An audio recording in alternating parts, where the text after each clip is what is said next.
মহাভারতের সেই পাশা খেলার সভা আজ আর হস্তিনাপুরে নয়।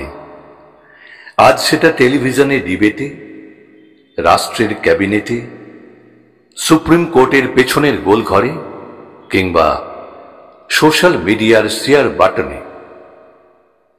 শুধু পাশাটা এখন ডিজিটাল, কিন্তু শকুনি ঠিক আগের মতোই স্মার্ট। সে আজ পরিসংখ্যান জানে, সার্ভে বানাতে পারে, ফেক নিউজ ছড়াতে পারে। সে জানে কিভাবে সত্যকে খণ্ডিত করে জিততে হয়।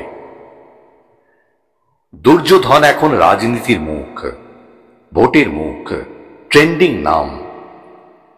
সে ক্ষমতায় থাকে, গলার জোরে নিয়ম মানায়। দুঃশাসনও এখন এক বাহুবলী। তার হাতে আছে ক্যামেরা আর কিছু সস্তা স্লোগান।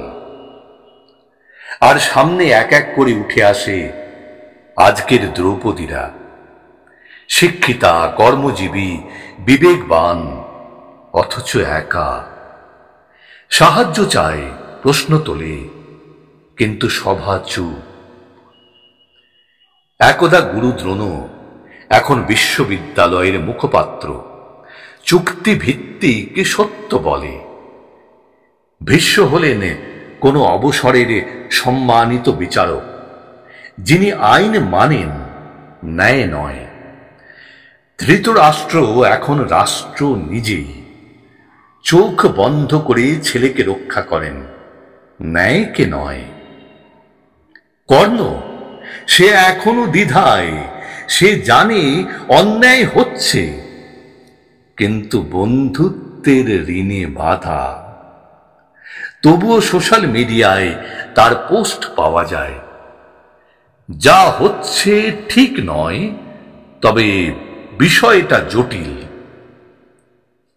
সভায় শুধু একজন বিকর্ণ নেই আর, কারণ এখন কেউ চায় না ঝুঁকি নিতে। সত্য বললে চাকরি যায়, জেল হয় বা নিখোঁজ। আর দ্রৌপদী, সে এখনো বেঁচে আছে। কখনো রেপ কেসের এফআইআরে, কখনো গণবিবস্ত্রতার ফেসবুক লাইভে। সে এখন আর ভগবানকে ডাকে না, সে নিজের বুকের মধ্যে খুঁজে নেয় এক নবজন্ম। সে এবার চুপ নয়, সে গর্জে ওঠে, লড়াই করে। কিন্তু চারদিক থেকে তখনও কানে আসে সেই পুরনো শব্দ, চুপ করে থাকো, দেখা যাবে। তোমার প্রমাণ কি? সভা বদলায়, চরিত্র বদলায় না। শুধু পশ্চিমের দিকে তাকালে এখনো দেখা যায় এক নারী তার চুল বাঁধছে।